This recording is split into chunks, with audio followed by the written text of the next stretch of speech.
नमस्कार. आवाज येतोय? झोपले नाही आहात?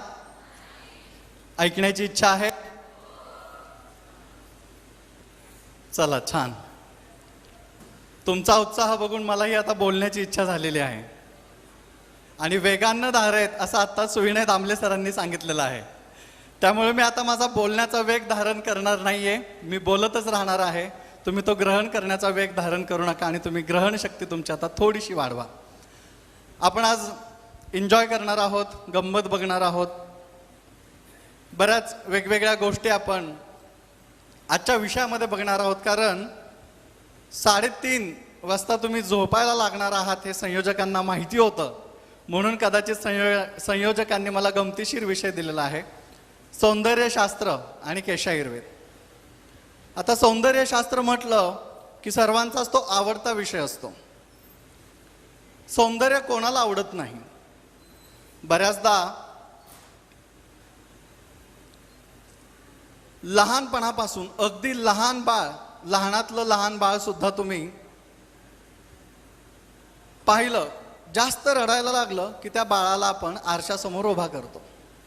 म्हणजे लहान बाळ सुद्धा रडायला लागलं की आपण त्याला आरशासमोर घेऊन जातो आणि त्या बाळाला आपण दाखवतो तिथे आरशासमोर, बघ बघ बघ बघ असं करायला लावतो की ते लगेच रडणं थांबून जातं. लहानांपासून मोठ्यांपर्यंत. झाली पीपीटी सुरू? नेक्स्ट. लहानांपासून मोठ्यांपर्यंत प्रत्येकाच्या जिव्हाळ्याचा विषय असे सौंदर्यशास्त्र आपण बघणार आहोत. याच्यामध्ये काही गमती पण आपण बघणार आहोत. म्हणून प्रथमतः म्हणजे पुढच्या गमती तुम्हाला सांगण्यापूर्वीच मी आपल्या आयुर्वेदाचे आद्यगुरु श्री धन्वंतरी यांना वंदन करतो, नमन करतो, प्रणाम करतो. कारण जे काही आहे आयुर्वेदातलं आहे, माझं काहीही नाही आहे. त्यामुळे शास्त्रात जे आलेलं आहे ते मी सांगण्याचा तुमच्यासमोर प्रयत्न करणार आहे. पण जे शास्त्रात नाही आहे असं म्हणण्यापेक्षा शास्त्रातल्याच काही गोष्टी थोड्याशा रंजक वाटाव्यात, तुम्हालाही तुमची झोप उडावी अशा वाटाव्यात, म्हणून आपण काही त्याच्यामध्ये थोडासा बदल केलेला आहे. तर त्याच्यातल्या गमतीचा भाग हा माझा असेल, एवढं फक्त समजून घ्या आणि मोठ्या मनाने ते माफ करा असं म्हणेल, कारण शेवटी गंमत आहे ती. पण खरं तर सौंदर्यशास्त्रामध्ये अगदी जुन्या देवी देवतांना वंदन करून मी आत्ताच्या आधुनिक देवी देवतांना वंदन करतोय. कारण या आधुनिक देवी देवतांना वंदन केल्याशिवाय आत्ताच्या विषयावरती बोलण्यात खऱ्या अर्थाने मजा येणार नाहीये. कारण या बाहुबलीतल्या देवसेनेने तर जणू काय सर्वांच्या मनावरती एक अधिराज्य गाजवलेलं आहे आणि भुरळ पाडलेली आहे. एवढा मोठा परिणाम असू शकतो, एवढी मोठी इंडस्ट्री असू शकते. तुम्हाला विश्वास बसतोय? तुम्ही जस्ट गंमत म्हणून आणखीन पुढे गेलात तर तुमच्या लक्षात येईल की आपण किती सागर नेक्स्ट आपण किती मोठ्या शास्त्राचे प्रणेते आहोत. या शास्त्रामध्ये म्हणजे संवेदनात्मक, भावनात्मक, वन बॅक, संवेदनात्मक, भावनात्मक, गुणधर्म आणि मूल्यांचा अभ्यास करणारं, कला, संस्कृती आणि प्रतीक सर्व काही जपणारं. म्हणजे तुम्हाला वाटतं का हो की सौंदर्यशास्त्र हे अत्यल्प शास्त्र असेल किंवा अल्प असेल? साधं तुमचं एखादं वर्गातलं उदाहरण तुम्ही आठवून बघा. ज्या दिवशी तुम्ही सुंदर, छान, चांगले कपडे घालून आलेला असता, तुमची कळत न कळत सर्वांच्या पुढे पुढे जाण्याची इच्छा असते. ज्या दिवशी आपण हेच कपडे थोडेसे काहीतरी अस्तव्यस्त घातलेले असतील, इस्त्री न करता आपण आलेलो असेल, वर्गात एखादं पारितोषिक द्यायचं असेल तरी आपण म्हणतो आज तू जा, मित्रप्रेम उफाळून येतं. त्यावेळी बरोबर आपण मित्राला पुढे सारतो. एक म्हातारी असते गावामध्ये. ती म्हातारी बराच वेळ फिरत असते. एक सुंदर नथ ती बाजारातून विकत घेते. ही घेतलेली सुंदर नथ ती दाखवण्यासाठी बाजारात, नातेवाईकांकडे, शेजाऱ्या पाजाऱ्यांकडे फिरत असते. दुपारी नथ विकत घेतल्यानंतर संध्याकाळ होईपर्यंत ती म्हातारी प्रत्येक ठिकाणी फिरत राहते, पण कोणीही तिला म्हणत नाही की तुझी नथ किती सुंदर दिसते म्हणून.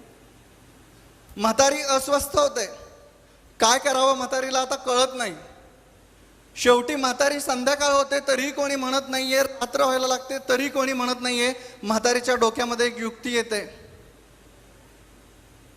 आपण जर समोरची गंज पेटवली तर ती गंज विझवायला गावातली माणसं येतील आणि कोणीतरी बघेल आणि मग तरी आपलं कौतुक करेल, असं म्हातारीच्या मनामध्ये येतं. म्हातारी गंज पेटवते, सगळीकडे अग्नीच्या ज्वाला सुरू होतात. अख्ख्या गावातली माणसं ती गंज विझवायला येतात. पण दुर्दैवाने त्या गंजीतली एक पेंडी म्हातारीच्या घरावरतीही पडते. घर पण म्हातारीचं जळायला लागतं. आता मात्र म्हातारीला अस्वस्थ होतं. म्हातारी रडायला लागते. रडता रडता बऱ्याच बायका तिचं डोळे पुसायला लागतात. तेवढ्यात एका बायकीचं लक्ष जात असते. म्हणते, म्हातारी आजी नथ किती छान घेतली ग. ती म्हणते, जळली मेलं, तुझं लक्षण आधीच सांगितलं असतं तर घर तरी वाचलं असतं. म्हणजे सौंदर्य किती महत्वाचं आहे ते बघा. त्या म्हाताऱ्या आजीला सुद्धा असं वाटतं की कोणीतरी माझ्या सौंदर्याचं कौतुक केलं पाहिजे. सौंदर्य ही परिभाषा खऱ्या अर्थाने अस्थेटिक्स मध्ये येते. सत्यम शिवम सुंदरम असं म्हणणारं सौंदर्य आज अस्थेटिकची एक सगळ्यात मोठी ब्रँच होत पुढे चाललेला आहे. आयुर्वेदामध्ये अष्टांग पैकी आणखीन प्रगत अंगांचा विचार आपण थोड्या वेळाने केशायुर्वेद बघताना करणारच आहोत. पण केशायुर्वेद हे फार छोटंसं एक पिल्लू आहे आयुर्वेद शास्त्रातलं, जसं मी म्हणेल, जे 8 अंगांना सामावून तर घेतच आहे, प्लस काल सुसंगत अशी काहीतरी शाखा आयुर्वेदातली निर्माण करत आहे. खऱ्या अर्थाने आपण आज नेत्राचं सौंदर्य, दंताचं सौंदर्य, कर्णाचं सौंदर्य, नासिकेचं सौंदर्य, असं प्रत्येक गोष्टीच्या सौंदर्यावरती काम केलं पाहिजे. पुढे जाऊन आपण आणखीन पाहिलं तर आपल्या लक्षात येईल, देश आणि कालभेदाने वेगवेगळं सौंदर्य आहे. प्रत्येक सौंदर्याचा विचार आयुर्वेदामध्ये केला गेलेला आहे. आत्ताच सुविनय दामले सरांनी एक श्लोक आपल्याला सांगितला, दुष्यम देशम बलम कालम अनलम प्रकृतीम वयाहा सत्वम सात्म्यम तथा आहारम अवस्थाश्च पृथक विदाह. अवस्थाश्च पृथक विदाह. सौंदर्य बघताय तुम्ही, दृश्य बदलला सौंदर्य बदलतंय, देश बदलला की सौंदर्य बदलतंय. आज काश्मीरी सौंदर्य वेगळं आहे, मराठमोळं सौंदर्य वेगळं आहे, गुजरातमधलं सौंदर्य वेगळं आहे, रशियन सौंदर्य वेगळं आहे, चायनीज सौंदर्य वेगळं आहे, साऊथ आफ्रिकन सौंदर्य वेगळं आहे. म्हणजे सौंदर्याच्या परिभाषा सुद्धा प्रत्येक ठिकाणी कशा आहेत, वेगवेगळ्या आहेत. मग या सौंदर्याच्या परिभाषा जर प्रत्येक ठिकाणी बदलत आहेत तर नक्की आपल्या मनामध्ये कोणती सौंदर्याची भावना निर्माण झाली पाहिजे ते आपण बघितली पाहिजे. तर आपण आयुर्वेदाचे विद्यार्थी आहोत, आयुर्वेदाचे स्नातक आहोत, तर आपण मनाचं सौंदर्य सुद्धा तेवढंच महत्वाचं बघितलं पाहिजे. संत चोखामेळा सांगतात की उस डोंगा परी रस नाही डोंगा, काय बोललासी वरलिया रंगा. वरच्या रंगावरती जायचं नाहीये फक्त, आपल्याला आंतरिक सौंदर्यही आणायचंय, मानसिक सौंदर्यही निर्माण करायचंय. पण कळत न कळत आता आपण बघतो ही इंडस्ट्री एवढी वाढत चाललेली आहे की या इंडस्ट्रीमध्ये आपल्या मानसिक सौंदर्याला केव्हाच खत पाणी घालून बाजूला ठेवलेलं आहे. आणि सर्वांना आता वेगवेगळ्या सौंदर्याच्या पाठीमागं या इंडस्ट्रीने भुलवलेलं आहे. Real beauty is hidden in question mark आहे तिथे. नक्की कशात दडलेले आहे, खरं सौंदर्य कशात दडलेलं आहे हे आज शोधायची गरज मला वाटतं निर्माण झालेली आहे. तर आपण बघूयात पुढची गोष्ट. बघा सौंदर्य कशात दडलंय असं आज लोकांना वाटतंय. गंधमाला सौंदर्याची एक जाहिरात होती जी आता तुम्ही इथं वरती पाहिली. गंधमाला सौंदर्यामध्ये तुम्ही बघताय की त्या व्यक्तीला असं वाटतंय की मी एखादा विशिष्ट डिओ मारला की या समाजातल्या सगळ्या तरुणी माझ्या पाठीमागे लागणार आहेत, आणि तो त्या सौंदर्यावरती भुललेला आहे. बरोबर गंध सौंदर्य हा एकच मुद्दा पकडून बिलियन्स डॉलरचा बिझनेस आज ही इंडस्ट्री करते. आज मी तुम्हाला भरभरून अर्थकारण सुद्धा सांगणार आहे या क्षेत्रातले. आणि आपण सुद्धा वेड्यासारखे या गंधाच्या पाठीमागे लागतोय. मग खरंच ही विचार करण्यासारखी गोष्ट आहे की नाहीये. निसर्गाने आता दामले सरांनी सांगितलं की प्राण्यांसारखं वागायला शिका. प्राण्यांनी प्रत्येकाला एक प्राकृत गंध दिलेला आहे आणि प्रत्येक प्राणी त्याचा लाईफ पार्टनर, मेटिंग पार्टनर हा गंध घेऊन शोधत असतो. आता एकाच कंपनीचा डिओ मारल्यावर काय काय होणार काय माहित.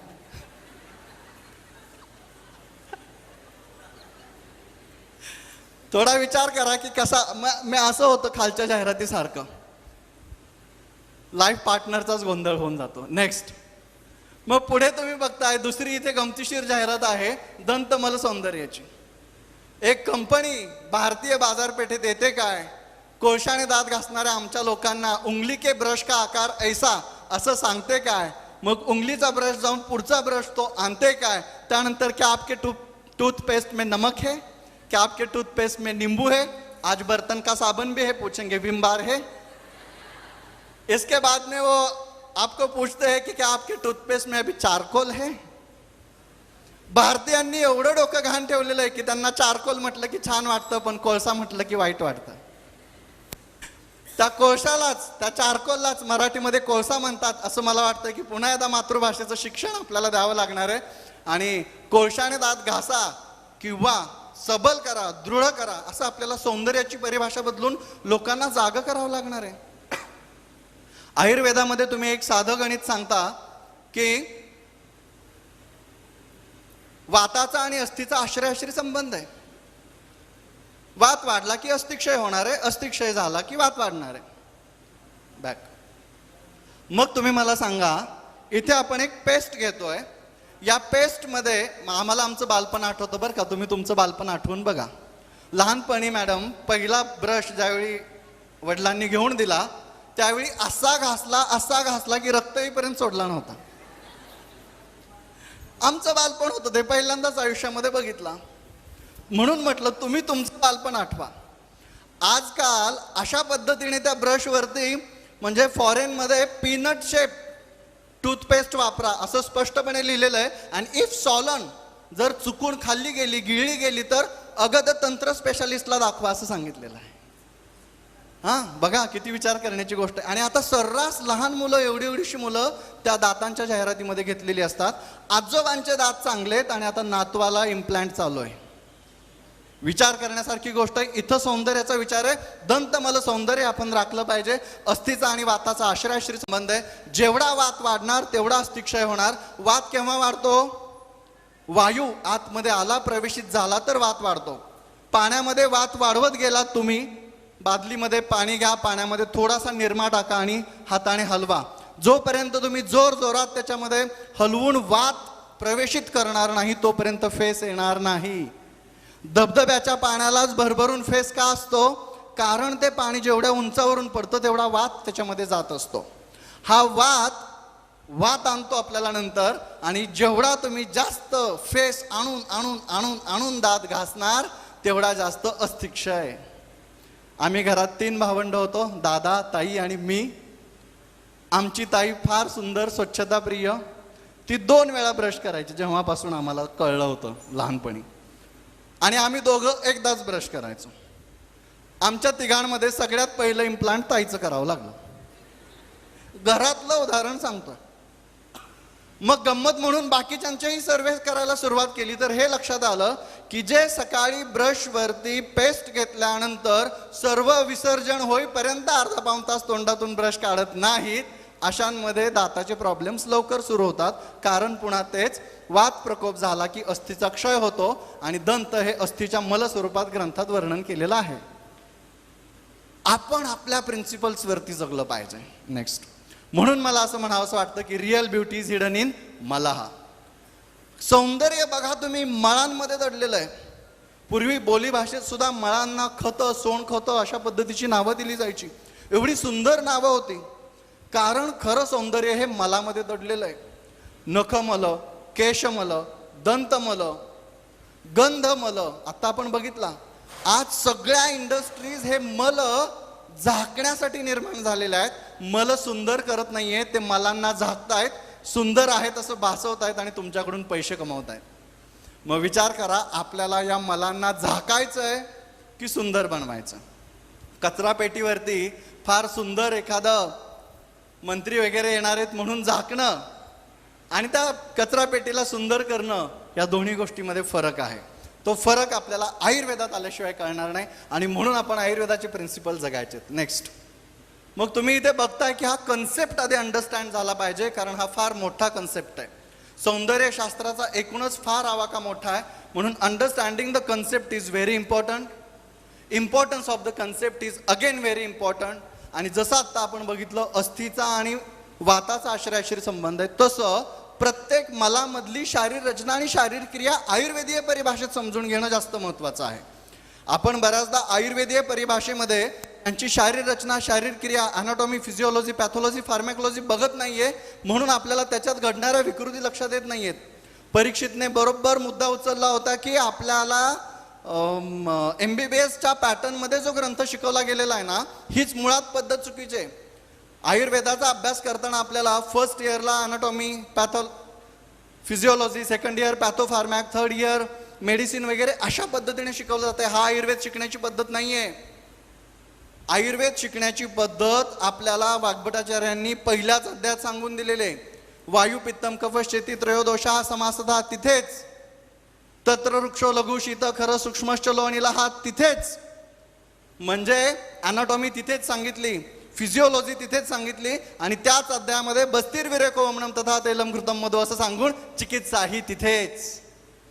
एकाच अध्यायात सायमल्टेनियसली अनाट, फिजिओ, पॅथो, फार्मॅक अँड मेडिसिन शिकण्याची पद्धत ही आयुर्वेदीय ग्रंथांमध्ये आहे. जोक आहे का एखादा ग्रंथ अनाटॉमी कवितेत, फिजिओलॉजी कवितेत, फार्मॅक, पॅथो, मेडिसिन, गायनेकॉलॉजी, डिलिव्हरी कवितेत? Can you believe? जगाच्या पाठीवरती आपण असं एक शास्त्र शिकतोय की ज्या शास्त्रामध्ये अनाट, फार्मॅक, पॅथो, फिजिओ, मेडिसिन एवढंच काय सर्जरी सुद्धा कवितेमध्ये वर्णन केलेली आहे. मला वाटतं हे अशक्यप्राय गोष्ट आपण शिकतोय ह्या खास आयुर्वेदासाठी. यस, प्राऊड टू बी ए आयुर्वेदाचार्य. जगाच्या पाठीवरचं एवढं सुंदर शास्त्र आपण शिकतोय. मग हे शास्त्र शिकत असताना व्याधींचा आणि मलांचा संबंध आपण बघितला पाहिजे. त्याच्यामध्ये नक्की ब्युटी काय आहे, सौंदर्य काय? Beauty is truth, truth is beauty. आपण बघितलं सत्यम शिवम सुंदरम. सत्य हे एकमेव आहे की ते सुंदर आहे आणि सुंदर हेच सत्य आहे. Beauty is a truth and truth is beauty. After that beauty is only skin layer deep. आपण सगळ्यांनी अनाटॉमीमध्ये फर्स्ट इयरला डिसेक्शन केलेलं आहे. एक डिसेक्शन आपण केलं आणि एक वरचा लेअर काढून टाकला की सगळे एकसारखे दिसतात, काहीही ओळखता येत नाही. कारण खरं सौंदर्य हे फक्त स्किन लेअर डीप एवढंच आहे. त्यामुळे या बाह्य सौंदर्याचा तसा बघितलं तर आपल्या परंपरेमध्ये, शास्त्रामध्ये फार मोठा त्याचा ओहापोह केलेला नाहीये. त्याचं कारण पण हेच आहे की बाह्य सौंदर्याला आपण फार महत्त्व देत नाही, तरी सुद्धा ते सौंदर्य सुद्धा छान राखायला सांगितलेलं आहे. तेही आपण राखणार आहोत. एवढंच नव्हे, real beauty is hidden in मलाहा. आपले मल चांगले पाहिजेत, याचाच अर्थ आपले धातू चांगले पाहिजेत, याचाच अर्थ आपले दोष चांगले पाहिजेत. मग आपलं मन चांगलं पाहिजे, शरीर चांगलं पाहिजे, आत्मा चांगला पाहिजे. Beauty of mind and soul, beauty of thoughts, all things are required to be a real beautiful personality. Next, मग म्हणून आपण आणखीन एक छोटीशी गंमत बघूयात की तुम्ही आता इम्पॉर्टन्स ऑफ कन्सेप्टमध्ये काही गोष्टी बघितल्या. मार्केटमध्ये आता तुम्ही टी व्ही लावून बघा, 70% जाहिराती या फक्त सौंदर्य प्रसाधनांवरती चालू आहेत. मार्केटमधला निम्मापेक्षा जास्त पैसा काळ्याचं गोरं आणि गोऱ्याचं काळं करण्यात चाललाय. काळ्याचं गोरं म्हणजे फेअर अँड लवली आणि गोऱ्याचं काळं म्हणजे मेरे काल सफेद बालों के लिए काला करो. सगळा मार्केटमध्ये तुम्हाला मॅक्झिमम जाहिराती पाहायला मिळतील ह्या फक्त काळ्याचं गोरं आणि गोऱ्याचं काळं करण्यामध्ये चाललेले आहेत. 80 वर्षाची म्हातारी जर तुमच्याकडे चिकित्सेसाठी आली की माझे केस पांढरे झालेले आहेत, मला काहीतरी वैद्यबुवा औषध द्या, तर मला आधी सांगा की तिचे झालेले पांढरे केस हे प्रकृती आहेत का विकृती आहे? काय? प्रकृती. Thank you madam. आणि तुम्ही काय स्थापित करणार आहात तिथे? विकृती, जी तिला काय वाटणार आहे? प्रकृती. वा, ती पण खुश, तुम्ही पण खुश. प्रकृती आणि विकृती विनिश्चय आपल्याला फार योग्य पद्धतीने करावा लागणार आहे. कारण दृश्य, देश, बल, काल, वय, प्रकृती या सर्वांचं पित्तच प्रकृतीमध्ये टक्कल पडलं. प्राकृत आहे की विकृत आहे? प्राकृत आहे. मग तो त्याच्या चिकित्सेसाठी तुमच्याकडे आल्यानंतर आता तुम्ही काय सांगणार आहात, हा प्रश्न फार महत्वाचा आहे. म्हणून मी ज्या गोष्टी सांगतोय त्या गांभीर्याने घ्या, वेगळ्या पद्धतीने विचार करायला सुरुवात करा. नक्कीच तुम्हाला जाताना एक वेगळी विजन मिळालेली असणार आहे याची मी खात्री देतो. नेक्स्ट, बघताय तुम्ही इथं, जर आज आमचे वाग्भटाचार्य जिवंत असते आणि इथं जर जाहिरात करायला आले असते ना, बापरे, त्यांनी फेअर अँड लवलीला पण लाजवलं असतं. वाग्भटाचार्यांनी शिरोरोग अध्यायामध्ये सांगितलेलं आहे, माशकोद्रव ... बला काम पिरंजयत, म्हणजे आमचा केशलेप लावला तर बगळे सुद्धा काळे होतील. What a great ad. ॲडव्हर्टाइजमेंटचा जमाना आहे, आत्ताचा नाही आहे, वाग्भटांच्या काळापासूनचा आहे. त्यामुळे जे ॲड करतायत त्यांनाही तुम्ही चांगल्या परिभाषेत बघितलं पाहिजे. वाग्भटाचार्य स्वतः म्हणतात, चरक संहिता वाचताय का? बर, काही उपयोग नाही. सुश्रुत संहिता वाचताय का? बर, काही उपयोग नाही. का? अष्टांग संग्रह ज्ञाते वृथा प्राक्तंत्र श्रमा, अष्टांग संग्रह अज्ञाते वृथा प्राक्तंत्र श्रमा. आमचा ग्रंथ वाचलेला असेल तर अन्य ग्रंथ वाचून सुद्धा फायदा नाहीये, आणि आमचा ग्रंथ वाचलेला नसेल तर अन्य ग्रंथ वाचलेले असतील तरी फायदा नाहीये. What a ad of own concept. स्वतःच्या कन्सेप्टची काय सुंदर जाहिरात केलेली आहे. म्हणून म्हटलं वाग्भटाचार्य आता असते तर फेअर अँड लवलीवाले सुद्धा लाजले असते. काय जाहिरात केली असती त्यांनी, आमचा केशलेप लावला तर बगळे सुद्धा काळे होतात. वाग्भटांची ॲड आहे ती 5000 वर्षापूर्वी, काय इसवी सणात इतिहासात जा तुम्ही शोधून काढा, किती दूरगामी विचार असतील आपल्या आचार्यांचे. नेक्स्ट, एवढंच काय, वेगवेगळ्या म्हणजे क्लिनिक प्लसच्या, प्रोटीनच्या, शॅम्पूच्या वेगवेगळ्या जाहिराती येत आहेत. तुम्ही जर ग्रंथ काढून बघायला सुरुवात केलं तर तुम्हाला या सगळ्या ग्रंथामध्ये सापडतील. एक एक जाहिरात सुचवण्याचे लाखो रुपये मिळतात. आणि आय एम फिलिंग प्राऊड की अशा कित्येक जाहिराती मी सुचवल्यात आणि लाखो रुपयांचे चेक्स मी घेतलेले आहेत. हो, वैद्य सुद्धा लाखो रुपयांचा चेक घेतो. मॅक्झिमम घेतलेला 10 लाखाचा आहे. थिंक फॉर अ बिग यार, किती मोठं फील्ड आहे. बिलियन्स ऑफ डॉलर लोक जाहिरातीवरती खर्च करतायत. त्यांना एक थॉट, एक विजन तुम्ही दिली तर ते लाखो करोडो रुपये तुमच्यावरती टाकायला तयार आहेत. आपण ग्रंथ का नाही वाचत आहे? ग्रंथामध्ये एक छोटासा कन्सेप्ट आहे. तुम्ही बघितलं असेल की साम मल पाण्यावरती तरंगतो, बुडतो. मलामध्ये सामता आली तर तो पाण्यात काय होणार आहे? बुडणार आहे. सामा निमज्जते. आणि निरामल असेल तर तो पाण्यावरती तरंगणार आहे. बिलियन्स ऑफ डॉलर्सची ॲड आहे ही, माहिती आहे तुम्हाला? एक छान शुभ्र सफेद वस्त्र घातलेलं, ॲप्रन घातलेले 2 डॉक्टर्स येतात. काय त्या लेडीला घेतात, काय तिला सांगतात की हे बघ तुझे केस हे पाण्यावरती आता आम्ही सोडलेले आहेत, ते पाण्यामध्ये बुडलेत, याचा अर्थ ते डॅमेज्ड आहेत, आणि आता आम्ही काहीतरी आमचं एक सोल्युशन याच्यावरती लावू. आता बघ तुझे केस पाण्यावरती तरंगायला लागलेले आहेत, तुझे केस उत्तम झालेत, सुंदर झालेत. What a great ad. आयुर्वेदिक ॲड आहे ही. आपल्याला ॲड्स मध्ये असलेलं आयुर्वेद शोधता आलं पाहिजे. नेक्स्ट बघूयात आपण आयुर्वेदात भन्नाट ॲड कशा शिरलेल्या असतात. म्हणून ह्या ॲड आपण नेक्स्ट या ॲड आपण बघितल्या पाहिजेत. एक मिनिट, ॲड लाव.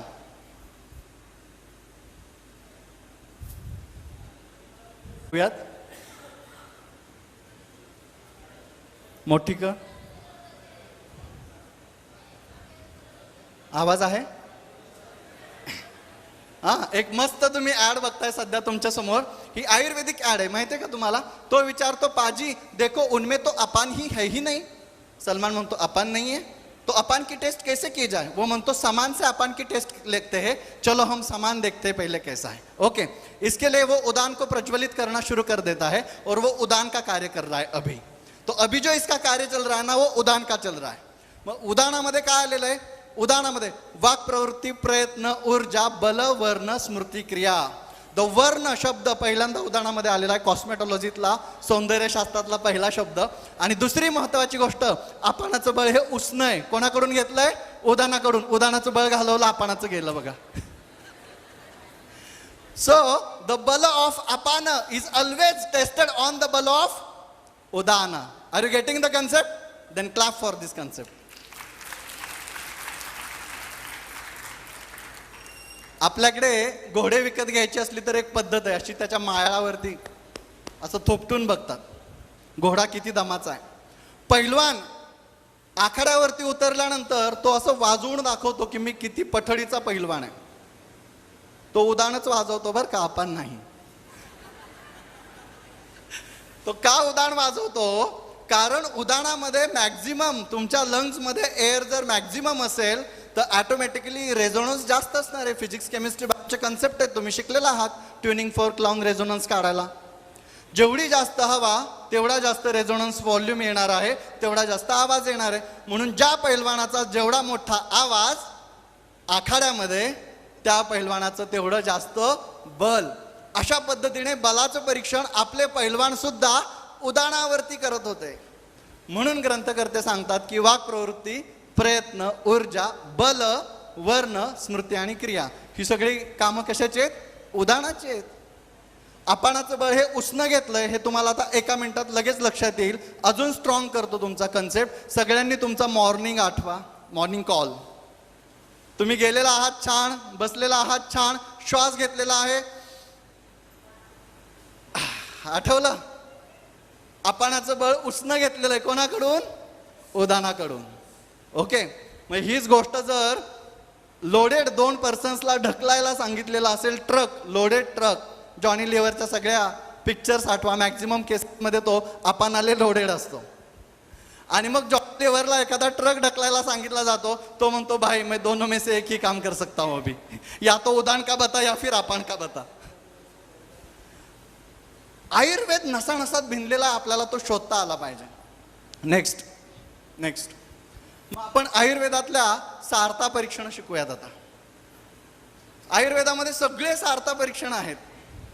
हाय हाय, काय आवाज यायला लागले तिकडून? क्या बात है, ऐसी भी पीपीटी हो सकती है आयुर्वेद की. आधुनिक आता काय जगच बदललंय, काय करायचं आम्ही तरी. वाघभटांनी सांगितलंय, चरकांनी पण सांगितलंय, शेतकरी समोर आला तर त्याला सांग, ऋतुक्षेत्रांबु बीजाणाम सामुग्रात अंकुरो यथा. ऋतू लागतो, क्षेत्र लागतो, बीज लागतं, अंकुर लागतं. चांगलं गर्भधारणा व्हायची असेल तर. आता दुर्दैवाने आपल्यासमोर शेतकरी येत नाहीत, फिजिक्स, केमिस्ट्री, बायो, व्हॉट्सअप आणि फेसबुकचे ब्रेन येत आहेत. त्यामुळे आता आपल्याला त्यांना समजेल अशा भाषेत आपलं शास्त्र शिकवलं पाहिजे. कारण शास्त्र जर शास्त्रीय असेल, सायंटिफिक असेल, तर ते तुम्हाला कुठेही पाहायला मिळणार आहे. एक गंमत म्हणून सांगतो, मी रशियामध्ये फिरत होतो, रस्त्यावरती आम्ही डॉक्टर विताली सर आणि मी चाललो होतो. डॉक्टर विताली सर समोरून 3 लोक आले आणि मला म्हटले, डॉक्टर साहेब मला तिघांची प्रकृती सांगा. आता माझ्यासमोर हा मोठा प्रश्न होता की यांची प्रकृती नाही, लगेच सांगा म्हटलं, विदिन 30 सेकंड्स. मी म्हटलं सर आमच्याकडे ते प्रकृती काढायची म्हणजे ते फर्स्ट इयरला मोठा फॉर्म असतो, कमीत कमी 30 मिनिटाचा तरी खेळ आहे. त्याला भरभरून प्रश्न विचारावे लागणार आहेत मला अगोदर. एवढे सगळे प्रश्न विचारल्यानंतर मग त्यांची बेरीज करायची, मग पर्सेंटेज काढायची, मग प्रधानता अप्रधानता सांगायची, तेव्हा कुठे प्रकृती निघेल. ते म्हटलं अहो ढोबळ मानाने तरी सांगा, लवकर सांगा. हे 3 जण आले, त्यांची प्रकृती काय? मी म्हटलं सर नाही एवढ्या फास्ट नाही सांगता यायचं. बरं ते म्हटले बरं ठीक आहे मी प्रकृती सांगतो. त्यांनी सांगितली हा वाताचा आहे, हा पित्ताचा आहे, हा कफाचा आहे. आता तुम्हाला काय 15-20 मिनिट घ्यायची ती घ्या म्हटले, पण मी सांगतोय ते बरोबर आहे की नाही हे तरी सांगा, मला आयुर्वेद तरी कळू द्यात, शिकू द्यात. आता मात्र प्रश्न शास्त्राचा होता, आपल्या ज्ञानाचा होता. फार आडेवेडे न घेता एक 10 मिनिट बसलो, तिघांची प्रकृती काढली अँड आय वॉज शॉक्ड. सरांनी जी प्रकृती काढली होती ती सेम होती, तीच वात पित्त कफ. यांनी विदिन 30 सेकंड्स ओळखलं आणि मला हे ओळखायला कमीत कमी 10 ते 15 मिनिट लागले. असं का?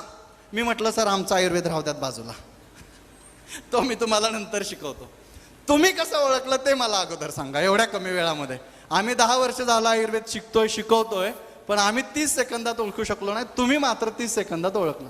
ते म्हटले डॉक्टर साहेब सोपं आहे, काही वेगळं नाही आहे, तुमच्याच आयुर्वेदात वाघभट प्रथम अध्यायात सांगितलेलं आहे. म्हटलं म्हणजे? ते म्हटले तुम्ही मगाशी एक श्लोक शिकवला होता जाताना, वयोहो रात्री भुक्तानाम ते अंत मध्य अधिका क्रमात वायू पित्तम कफश्चेती त्रयोदोषा समासता. म्हटलं हो, पण त्या श्लोकाचा आणि याचा काय संबंध? म्हटले निरखून बघा तुम्हाला कळेल. मग निरखून बघायला लागलो त्या तिघांकडे. मग त्यांनी सांगितलं हा पहिला बघा. म्हटलं हां. याचा बेल्ट बेंबीच्या वरती आहे का? म्हटलं हो आहे. म्हटले तो कफाचा. म्हटलं काय? ऐका तर म्हटले. हा दुसरा बघा. म्हटलं हो. याचा बेल्ट बेंबीवरती आहे का? मी म्हटलं हो. म्हटले हा पित्ताचा आहे. हा तिसरा बघा. म्हटले बघितला. म्हटले याचा बेल्ट बेंबीच्या खाली. म्हटलं हो. हा वाताचा आहे. मी म्हटलं असं कसं काय? ते म्हटले वायू पित्तम कफश्चेती त्रयोदोषा हा समासता. म्हटलं पण याचा काय संबंध? ते म्हटले वयोहो रात्री भुक्तानाम ते अंत मध्य अधिका क्रमात. मग मी आठवायला लागलो आमच्या कॉलेजचे जेवढे टीचर होते मस्त कफाने भरभरून होते, नेहमी बेल्ट वरती घेऊन चालत येत होते. सहज डोक्यामध्ये आलं आणि खरंच वाटलंय. मग पित्ताचे व्यक्ती आठवायला लागलो. मिलिटरीमध्ये गेल्यानंतर तुम्हाला पहिला रूल सांगितला जातो बेल्ट कसा घालावा. Belt must be at the umbilical side. This is the rule. पित्ताच्या लोकांचा, शार्प लोकांचा बेल्ट हा नेहमी अम्बिलिकस रिजनवरतीच असतो. आणि वर्गातली थोडीशी वाताडी कारते आठवा, 4 वेळा वरती करत असतात. वाताचीच आहेत ते. अधोच भागात असणारे, लो वेस्ट त्यांचा आवडता पर्याय असणारे जीन्स मधला. एवढ्या सहज आयुर्वेद सांगावा. मग म्हटलं आता हातातल्या घड्याळाकडे बघा. सहज घड्याळाकडे नजर टाकली तर म्हटले तास काटा जो आहे ना तो कफाचा आहे. मध्ये मध्ये जो चाललाय ना मिनिट काटा, तो पित्ताचा आहे. आणि हे वाताडं पळतंय बघा सारखं, एका जागेवर बसत नाही, ते वाताचं आहे. And I was shocked again. किती सहज लोकही जगतात. आपलेच प्रिन्सिपल शिकल्यानंतर आपल्यालाच वेगळ्या भाषेत, परिभाषेत. आपल्याकडे काय आहे, ग्रंथाला चौकटीतून बाहेर काढलं जात नाही, आणि ही लोक ग्रंथाला चौकटीतून बाहेर काढतात. मग मला त्यांनी वेगवेगळे प्रश्न विचारले आणि माझ्या डोक्यात काहीचे काही प्रश्न यायला लागले बरं का मॅडम. म्हणजे हां, कोण कोण जागे नाही बघतो असं वाटलं का तुम्हाला?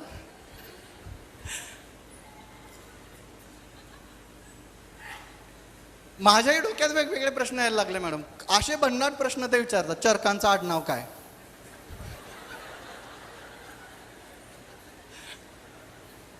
मिळालं सांगा मला, मी आहेच इथे. मग ते आयुर्वेद इंद्राकडे शिकायला गेले होते म्हणून म्हटलं हो. कळलं निम्म्यांना, जाऊ द्या प्रश्न. तेवढा वेळ होता. आणि भरद्वाज ऋषी मुनीच का गेले होते? गहन प्रश्न आहेत, मोठे प्रश्न आहेत. आपल्याला अभ्यास डोळसपणे पण करायचा. आपल्याला सिस्टीम घ्यायची, मेथोडॉलॉजी घ्यायची. बऱ्याच जणांचा इथे गोंधळ होतो की नक्की काय शिकायचं ते कळत नाही. आमचं एक वाक्य आहे, आयुष्यामध्ये शिकण्यासारखं भरपूर काही आहे, प्रथमतः ते कसं शिकायचं हे शिका. भरद्वाज ऋषीमुनी 4.5 वर्षांचा कोर्स कंप्लीट करायला इंद्राकडे गेले नव्हते स्वर्गामध्ये. The first foreign return doctor in the field of Ayurveda is Bharadwaj ऋषीमुनी, stated by Charak. First foreign return doctor म्हणजे आयुर्वेदाला बाहेरून मान्यता आल्याशिवाय आम्हाला आवडतच नाहीये, हे दुर्दैव आहे. पार्श्वे हिमवतः शुभे 51 ऋषीमुनी हिमालयाच्या पायथ्याशी जमा झाले. भरद्वाज ऋषी म्हटले, मी एकटा जातो, मी लग्न नाही केलेलं, पोरं बाळा मागं नाहीये. इहलोक आणि परलोक, हा यातल्या गमती सोडायच्या बरं का मधल्या एक्सक्यूज करून. इहलोक आणि परलोक असे 2 लोक चरकांनी पहिल्याच अध्यायात सांगितलेले आहेत. आणि परलोकात जाऊन भरद्वाज ऋषीमुनी आयुर्वेद शिकून आलेले आहेत. म्हणजे आयुर्वेद फॉरेनचा आहे की नाही असे प्रश्न आता डोक्यात का घालतोय, त्याचं कारण घ्या. कारण पुण्याचा आयुर्वेद, पेठेतला आयुर्वेद, महाराष्ट्रातला आयुर्वेद, केरळचा आयुर्वेद, चायनीजचा आयुर्वेद, तिबेटचा आयुर्वेद, जर्मनचा आयुर्वेद, अरे किती विभागण्या कराल आता, बास ना. We have to see the Vasudhaiva Kutumbakam आपलंच वाक्य आहे. एक तर ब्रह्मा हा सृष्टीचा निर्माता आहे म्हणून तरी मान्य करा, नाही तर ब्रह्मा फक्त भारताचा आणि आयुर्वेदाचा निर्माता एवढं तरी मान्य करा. येस, माझे शब्द थोडेसे लागतात, भेटतात, टोचतात, पण ते शास्त्र जिवंतपणे बघायला शिकवतात. म्हणून माझं एक वाक्य आहे, आयुष्यामध्ये ना नास्तिक बनो ना आस्तिक बनो. बोले लाईफ में ना नास्तिक बनो ना आस्तिक बनो. कारण दोन्हीकडे मी जाऊन बघितलं. नास्तिक माणसांकडे जाऊन बघितलं, पराकोटीचे दहशतवादी मिळाले. आस्तिक लोकांकडे जाऊन बघितलं, तेही पराकोटीचे दहशतवादी मिळाले. इसलिए जीवन में ना नास्तिक बनो ना आस्तिक बनो, बनना है तो स्वस्तिक बनो.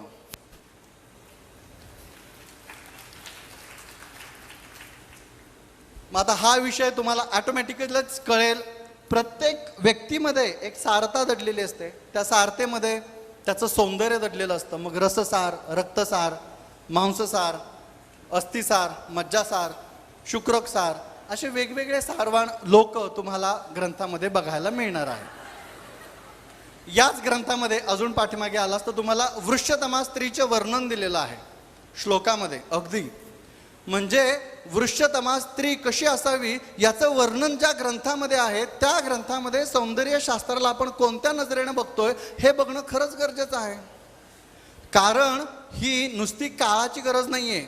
एका फॉरेन सायंटिस्टने सगळ्यात मोठं स्टेटमेंट केलं. त्याच्या पूर्ण क्युरिक्युलम कंप्लीट झाल्यानंतर लाईफचं एंडिंगला 80-90 मध्ये, म्हणजे त्याच्या वयाच्या 90व्या वर्षी साधारण, की there are basic 3 needs of human being, food, sex and sleep. Food, sex and sleep. आपल्याकडे लहानपणापासून आपल्याला शिकवलं जातं की माणसाच्या जगण्याच्या मूलभूत 3 गरजा अन्न, वस्त्र आणि निवारा. चुकीच्या आहेत त्या. आपल्याच ग्रंथात काय सांगितलेलं आहे? त्रयोपस्तंभ, आहार, निद्रा आणि ब्रह्म अब्रह्मचर्य. This is the basic 3 needs of human being. So understand the basic needs of human being.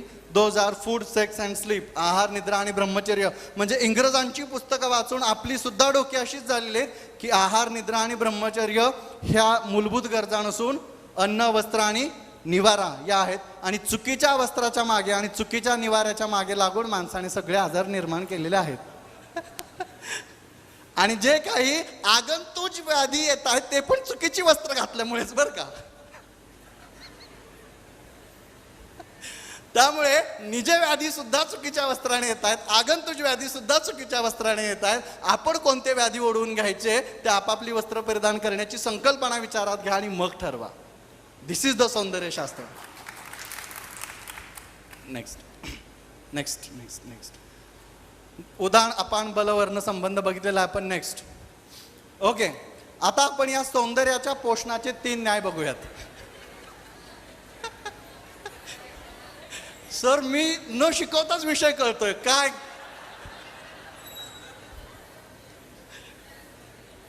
प्रथम न्याय, कोणत्याही धातूच्या, दोषाच्या, मलाच्या पोषणासाठी लागतो ग्रंथ सांगतो, मी सांगत नाहीये.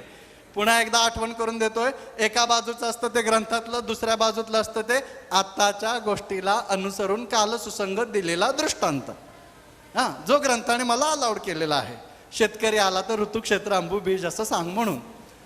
ओके, मग आता आपण केदारी कुल्ल्या न्यायाने दोषांचं, धातूचं, मलाचं आणि मनाचं पोषण कसं होतं. कारण आत्ताच आपण बघितलं, आम्हाला जोपर्यंत दोषांचं, धातूंचं, मलांचं, मनाचं, आत्म्याचं पोषण अन्नातून, विहारातून, आहारातून कसं होतं हे कळणार नाही तोपर्यंत आमच्या सौंदर्यामध्ये वृद्धी होणार नाही. कारण हे सगळं इंटरलिंक्ड आहे. मग केदारी कुल्ल्या न्याय म्हणजे शाळेतली मैत्रीण, मग कॉलेजला एकत्र आले, मग फर्स्ट इयरला ओळख झाली, मग नोट्स एकमेकांना दिल्या गेल्या, मग सेकंड इयरला अजून काय गिफ्ट दिले, गिफ्ट दिले एकमेकांना. थर्ड इयरला काय व्हॅलेंटाईन डे सेलिब्रेशन केला. फोर्थ इयरला okay direct trip. Last year internship, लग्नच. येस, दॅट इज द केदारी कल्याण आहे. हळूहळू पाटाने पाणी मुरत जातं आणि रसातून रक्त, रक्तातून मांस, मांसातून असतं. इंटर्नशिपला शुक्रधातूपर्यंत पोषण झालं की समजायचं केदारी कल्याण आहे झालं. असं टप्प्याटप्प्याने पोषण होत जातं या न्यायामध्ये. ज्यांच्या ज्यांच्या आयुष्यामध्ये केदारी कुल्ल्या न्यायाने पोषण झालेलं नसतं ते पुढच्या न्यायात अटकतात. तो म्हणजे क्षीरदधी न्याय, लव ॲट फर्स्ट साइट. बचपन से कोई फ्रेंड नहीं मिला था. अच्छा, हाँ बरोबर आहे. अचानक पाहिला आणि प्रेमात पडला. लव ॲट फर्स्ट साइट. डायरेक्ट दुधाचं दह्यामध्ये परिणमन, सर्वात्म परिणमन म्हटलं. काय सुंदर वर्णन आहे ग्रंथात. सर्वात्म परिणमन, love at first sight. Direct conversion होतं याच्यामध्ये. हा न्याय शिकून घेणं फार महत्वाचं आहे. कारण वडापाव खाल्ल्यानंतर चेहऱ्यावरती तेज येणार नाहीये, त्याच्यासाठी तूप खाल्ल्याशिवाय रूप येत नाही हे समजून घेतलं पाहिजे. म्हणजे तुपाचं महत्व, वडापावचं महत्व अन्न पोषणाला कसं आहे, का आपल्या चेहऱ्यावरती पिंपल्स येत आहेत याची कारणं आपल्याला शोधावी लागणार आहेत. आणि ती कारणं इकडं तिकडे दडलेली नाही आहेत. ते आपल्या केदार कुल्ल्या, क्षीरदधी आणि या दोन्हीही न्यायातून सुटलेली लोक म्हणजे नेक्स्ट खले कपोत न्याय. ज्यांना दोन्ही न्याय मिळत नाहीत ना ते आपापला बायोडाटा मॅरेज ब्युरोमध्ये सबमिट करतात. मग कबुतर टपून बसलेलीच असतात, आपल्यासारखा बायोडाटा येतोय का. आणि मग प्रत्येक कबूतर येतं त्याच्यासारखा एक दाणा तिथं पडलेला शेंगदाण्याचा वगैरे उचलतं आणि जातं घेऊन. म्हणजे इथं कसं होतंय पोषण, खले कपोत न्यायाने पोषण होतंय. ज्यांचं दोन्ही न्यायाने पोषण झालं नव्हतं अशांचं. आयुर्वेद सगळीकडे सगळीकडे भिंदलेला आहे आयुर्वेद. आपल्याला तो पाहता आला पाहिजे, आपल्याला तो काढता आला पाहिजे. आणि या न्यायाचंही पोषण, मग काही व्याधी जे आहेत शारीरिक, मानसिक, यांचं पोषण या न्यायाने होतं. सरांनी म्हणजे मला माझं निम्म काम दोन्ही लोकांनी केलं. परीक्षितने पण केलं आणि सुविनय दामले सरांनी पण केलं. मग दामले सरांनी आत्ताच तुम्हाला वर्णन केलं आहारीय घटक, मानसिक घटक, 4 प्रकारचे वडापाव खाणारी लोक तुम्हाला सांगितली. हे वेगवेगळे पोषण त्यांचं मी पुढचं सांगितलं तुम्हाला. दिस इज द परफेक्ट इम्प्लिमेंटेशन. हे लक्षात घ्या. आजार आकाशातून पडत नाहीत. आपलंच कुठंतरी खाण्यात, फिरण्यात, वागण्यात काहीतरी चुकलेलं असतं म्हणून आजार निर्माण झालेला असतो. आणि म्हणून आता आपण यांच्या साहाय्याने म्हणजे आपण अशा पद्धतीने एखादं अप्लाइड अस्पेक्टने नॉलेज बघितलं, ओके, तुमच्या गमतीसाठी तुमची झोप घालवण्यासाठी सांगितलं होतं फक्त, असं जर अप्लाइड नॉलेज आपण बघितलेलं असेल तर मग आता आपल्याला कुठंतरी हा केशायुर्वेदचा कन्सेप्ट काय आहे ते कळणार आहे. आणि म्हणून सौंदर्यशास्त्र आणि सौंदर्यशास्त्राची माहिती बघितल्यानंतर आपण आता केशायुर्वेदबद्दल माहिती घेणार आहोत. तर केशायुर्वेद हे काय आहे, नेक्स्ट. तर केशायुर्वेद इज अ बिल्डिंग ब्रिज. हा एक ब्रिज बिल्डअप केलेला आहे फॉर द करंट नीड्स. आत्ताची गरज आहे ते. जर मला आधी सांगा, सर्वात जुना वेद कोणता? आयुर्वेद का? बोला. सर्वात जुना वेद कोणता? ऋग्वेद. आयुर्वेद कशाचा उपवेद आहे? अथर्ववेदाचा. म्हणजे आयुर्वेदाच्या आधी वेद नाव असणारं कोणतरी होतं, बरोबर की नाही? जेव्हा आपण सगळं काही आयुर्वेदातूनच सुरू झालंय असं म्हणतो, तेव्हा आपण हे का विसरून जातो की आयुर्वेद सुद्धा अथर्ववेदाचा काय आहे? उपवेद आहे. अथर्ववेद हे 3 वेद झाल्यानंतर येतो. ऋग्वेद, यजुर्वेद, सामवेद झाल्यानंतर अथर्ववेद येतो. त्या अथर्ववेदाचा एक उपवेद म्हणजे आयुर्वेद, आणि त्या आयुर्वेदाचा एक आता उपवेद म्हणजे केशायुर्वेद. काहीही वेगळं नाहीये, ग्रंथातलंच आहे. काल सुसंगत असं प्रत्येक अंगातून थोडं थोडंसं घेतलेलं आहे आणि तुमच्या समोर मांडतोय. कारण एकत्रितपणे केलं अभ्यास एखाद्या गोष्टीचा तर तो अभ्यास सोपा जाणार आहे. नेक्स्ट. म्हणून आपण बघतोय आयुर्वेदाची 8 प्रगत अंग आहेत. काय, बाल, ग्रह, ऊर्ध्वांग, शल्य, दंष्ट्रा, जरावृषण. मग या 8 अंगांमध्ये आत्ताच दामले सरांनी सांगितलं की 4 अंगांचा तर आम्ही ऑलरेडी अभ्यास करतच नाहीये. म्हणून म्हटलं या दोघांनी माझं काम फार सोपं केलं. त्यामुळे कमी वेळ मिळाला तरी मी मॅक्झिमम सांगून जाऊ शकणार आहे. मग ही 4 अंग तर आपण शिकतच नाहीये, मग नवीन अंग कधी निर्माण करणार? आज राईट आय सर्जन वेगळा आहे, लेफ्ट आय सर्जन वेगळा आहे, अँटेरियर चेंबरचा सर्जन वेगळा आहे, पोस्टेरियर चेंबरचा सर्जन वेगळा आहे. एवढी प्रगती आपल्या समकालीन अन्य शास्त्रांमध्ये होते आणि आपल्या शास्त्रामध्ये आपण अजूनही म्हणजे चरक जिथे सांगतात की तत्र धन्वंतरिणाम अधिकारः तत्र वायोर्विदाणाम अधिकारः. चरक वातकलाकली अध्याय काढून बघा.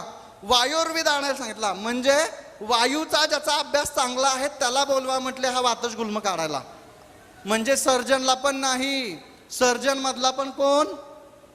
अँटेरियर चेंबर, पोस्टेरियर चेंबरचा सर्जन म्हणजे वायोर्विद, ज्याला ऑलरेडी वायूतल्या गुल्मांची जास्त माहिती आहे असा सर्जन बोलवायचा आहे. तो टिपिकल वातज गुल्मातला गुल्म काढण्यासाठी, सर्जरी करण्यासाठी. आपली अंग एवढी प्रगत होती, कालाच्या ओघात जसं एक एक अंग विसरून गेलो तीच पद्धत घडलेली आहे. आणि म्हणून आपल्याला या सर्व अंगांना पुनरुज्जीवित करायचं आहे. मी असं म्हटलं की मला बरेच जण म्हणतात असं कसं आहे. मग मी एक छोटासा प्रश्न विचारतो की पूर्व म्हणजे ब्रह्मदेवातून सगळं सुरू झालं ना, मग ब्रह्मसंहिता किती लक्ष श्लोकांची होती? 1 लक्ष श्लोकांची होती, बरोबर? म्हणजे 1 लाख श्लोकांची ब्रह्मसंहिता होती. आता चरक संहिता जी आपण वाचतो किती श्लोकांची आहे सांगा? चरकाच्या शेवटच्या अध्यायात वर्णन आहे. किती? 12,000 श्लोकांची आहे. याला म्हणतात लाखाचे 12,000 केले. आयुर्वेदवाल्यांनीच म्हण आणली. कळालं की नाही? 1 लाख श्लोकांचे किती केले? 12,000 केले. आणि म्हणून सामान्यांमध्ये मन प्रचलित झाले असं वाटतं कधी कधी लाखाचे 12,000 केले म्हणून. आता गरज आहे आपण पुन्हा 12,000चे 1 लाख करण्याची. म्हणजे सूत्रस्थानात आलेल्या प्रत्येक सूत्राचा विस्तार आपण केला पाहिजे. तो जर सूत्रस्थानातल्या श्लोकांचा विस्तार आपण करू शकलो तर कदाचित पुन्हा ब्रह्मसंहिता आपली 1 लक्ष श्लोकांची होईल. आयुर्वेद पुन्हा 1 लाख श्लोकांचा तयार होईल. आणि म्हणून हे एक व्रत घेतलेलं आहे आणि एक वेद त्याच्यातला अजून वाढवायला सुरुवात केलेली. नेक्स्ट. म्हणून आयुर्वेदामध्ये काल सुसंगत स्पेशालिटी सुरुवात करणं ही काळाची गरज आहे. त्याच्यामध्ये केशायुर्वेद, नेत्रायुर्वेद, कायायुर्वेद अशा पद्धतीचा आयुर्वेद आता आपण लिहिला पाहिजे. त्याच्यावरती आपण अभ्यास केला पाहिजे आणि तो लोकांसमोर आणला पाहिजे. मग आणताना आपल्याला चॅलेंजेस काय काय येणार आहेत? आता आपलं सगळं सायंटिफिक सेशन सुरू आहे. मग चॅलेंजेस काय काय येणार आहेत आपल्याला? तर आपल्यासमोर ग्रंथाक्त चॅलेंजेस येणार आहेत की उक्त विचार कोणते आहेत, लेशोक्त विचार कोणते आहेत, संदिग्ध विचार कोणते आहेत, त्यांना आपल्याला विस्तृत करावं लागणार आहे. म्हणून उक्त विचारांमध्ये केशाचे मल उपधातू स्वरूपात वर्णन, उत्पत्ती, रिष्ट अरिष्ट सगळीकडे सांगितलेलं आहे. वृक्क विकृतीमध्ये केसांमध्ये भांग पडणं हे अरिष्ट लक्षण सांगितलेलं आहे. केसांच्या मुळांची दुखणं हे सुद्धा अरिष्ट लक्षण सांगितलंय. म्हणजे अशा कित्येक गोष्टी ग्रंथात सांगून ठेवलेल्या आहेत, पण ज्या गोष्टी ग्रंथात लेशोक्त आहेत, अल्प सांगितल्यात, त्यांचा विस्तार करण्याचा विचार आपल्या मनात आला पाहिजे. आणि म्हणून एक लेशोक्त गोष्टींचा विस्तार करण्याचा एक पद्धत, एक प्रकार तुम्हाला दाखवतो. नेक्स्ट उदाहरणार्थ आपण इथं आता हेअर अॅनाटॉमी बघतोय. हेअर अॅनाटॉमीमध्ये आपल्याला सगळं काही ॲलोपॅथी सायन्सच्या भरपूर मोठे उपकार आहेत आपल्यावरती असं मला नेहमी वाटतं. भांडणं नाही आहेत. 18 प्रकारची चिकित्सा पद्धती आपल्याला दिलेली आहे. हेतू विपरीत, व्याधी विपरीत, हेतू व्याधी विपरीत, हेतू विपरीत अर्थकारी, व्याधी विपरीत अर्थकारी, हेतू व्याधी विपरीत अर्थकारी, औषध, आहार आणि विहार. वरचे 3 इकडचे 6, साहित्रिक 18 प्रकारची चिकित्सा पद्धती आपल्याला दिलेली आहे. त्याच्यातली व्याधी विपरीत चिकित्सा म्हणजे ॲलोपॅथी. वेगळं काय म्हणजे एक पिल्लू आहे, मूल मोठं झालं म्हणून बापाला दुःख व्हावं का? नाही, असं दुःख करून घेऊ नका. ओके, असं बऱ्याच नॅचरोपॅथी पासून होमिओपॅथी पासून सगळ्या जगातल्या जेवढ्या निर्माण होणाऱ्या चिकित्सा पद्धती, त्या सगळ्या चिकित्सा पद्धती या 18च्या कोष्टकामध्ये तंतोतंत बसतात. गरज आहे ती फक्त योग्य ठिकाणी योग्य चिकित्सा देण्याची, आणि ते काम आपण एक वैद्य म्हणून करायचं. योग्य ठिकाणी योग्य चिकित्सा द्यायची. मग आपण गंमत बघू. नेक्स्ट इथं अभ्यास करताना असं थोडंसं जाणवलं की एका हेअरचा जर आपण ट्रान्सफर सेक्शन घेतला तर त्या ट्रान्सफर सेक्शनमध्ये आपल्याला क्युटिकल, कॉर्टेक्स आणि मेडुला असे क्रमाने बघायला मिळतात. हां, इथे गफलत होईल, तुमची मेडुला मध्ये आहे, म्हणजे एकदम सेंटरला आहे, मध्ये कॉर्टेक्स आहे आणि साईडला जे आहे ते क्युटिकल आहे. क्युटिकल तुम्ही खाली बघताय. Cuticle is the transparent layer of hair. Cuticle हा हेअरचा ट्रान्सपरंट लेअर आहे. Cortex contains natural pigment that is the melanin and moisture. And what is the role of melanin? To give the color to hair. कोणत्याही शरीरातल्या melanin सारख्या रंगद्रव्याचं कार्य काय की शरीराला, त्वचेला, केसांना प्राकृत रंग निर्माण करून देणं. म्हणजे मध्ये जे आहे ते कॉर्टेक्स आहे आणि त्याच्यात मेलॅनिन आहे. बाहेर, सगळ्यात बाहेर जे आहे ते क्युटिकल आहे. आणि एकदम आतमध्ये जसं शतावरीला नार असते, लसणाला नार असते, तसा आतला जो नार आहे तो नार म्हणजे मेडुला आहे, ज्याच्यावरती हे केस टिकून आहे. नेक्स्ट, मग इथं तुम्ही त्यांचे गुणधर्म वाचताय, ते तुम्हाला ऑलरेडी माहीत आहेत असं मी समजेल, आणि एका वाक्यात फक्त सांगेल की क्युटिकल हा एकदम बाहेरचा आउटर मोस्ट ट्रान्सपरंट लेअर आहे. कॉर्टेक्स हा मिडल मेलॅनिन कंटेनिंग लेअर आहे की जो कलर ऑफ हेअर ठरवणार आहे. आणि मेडुला जो आहे तो इनर मोस्ट लेअर आहे आणि त्याच्यावरती केस पक्का ओळखला जाणार आहे. अशी जर 3 विभागणी केली तर आता आपण नेक्स्ट बघूयात. याचेच 3 भाग जर तुम्ही केले, म्हणजे आता याचा ट्रान्सफर सेक्शन घेतला, रिटर्न आहे बेटा 2 स्लाइड.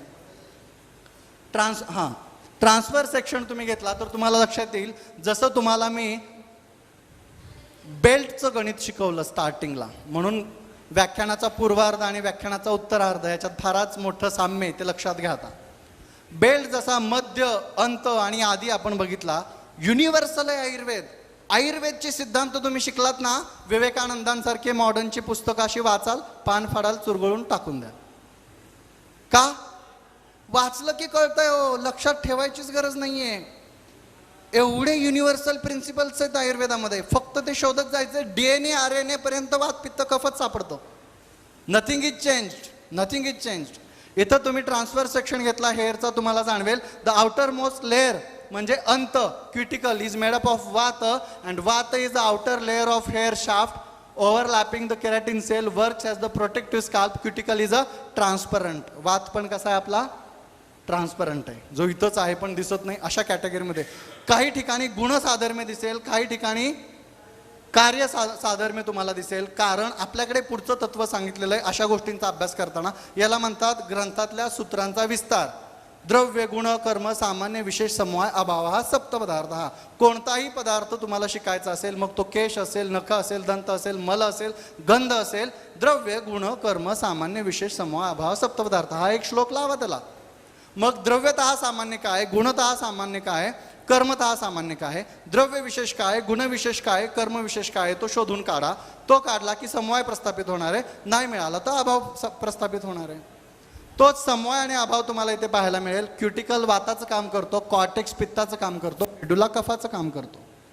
आणि त्यामुळे पित्ताचं काम करणारा कॉर्टेक्स, त्याच्यामध्येच मेलॅनिन आहे, आणि तो कलरिंग एजंट म्हणून त्या केसांमध्ये काम करतोय. मग तुम्ही मला सांगा, आयुर्वेदाचे सिद्धांत आपण चांगले कोळून पिलो तर आपल्याला आधुनिक शास्त्र न वाचता सुद्धा समजायला लागतात. MD फिजिओलॉजीचा पर्सन आहे मी, तुम्ही गंमत म्हणून करून बघा, तुम्हालाही या गमती आठवायला सुरुवात होती. सहज वाचत गेलो तरी आपल्याला त्या गोष्टी फार पटकन लक्षात यायला लागतात. कोणत्याही शास्त्रांना, आधुनिक शास्त्राला नावं ठेवू नका, त्याच्यातली गंमत घ्यायला सुरुवात करा.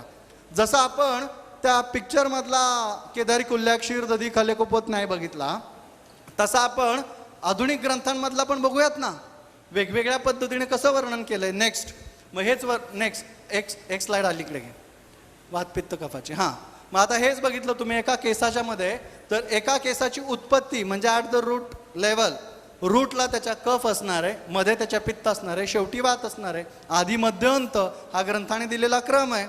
हा क्रम आपण फॉलो केला तर तुमच्या लक्षात येईल. स्प्लिटिंग ऑफ हेअरचे दुभंगलेले संस्रव्यास वेदस्वाप सादरुक्तो दभेदनम वात प्रकोपाची सगळी लक्षणं कुठं दिसणार आहेत?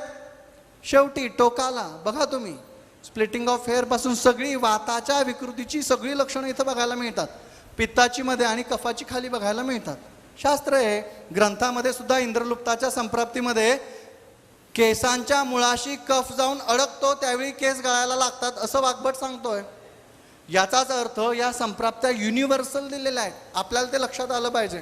आमच्याकडे एक केस आली होती, साधारण 8वी-10वीतला मुलगा होता.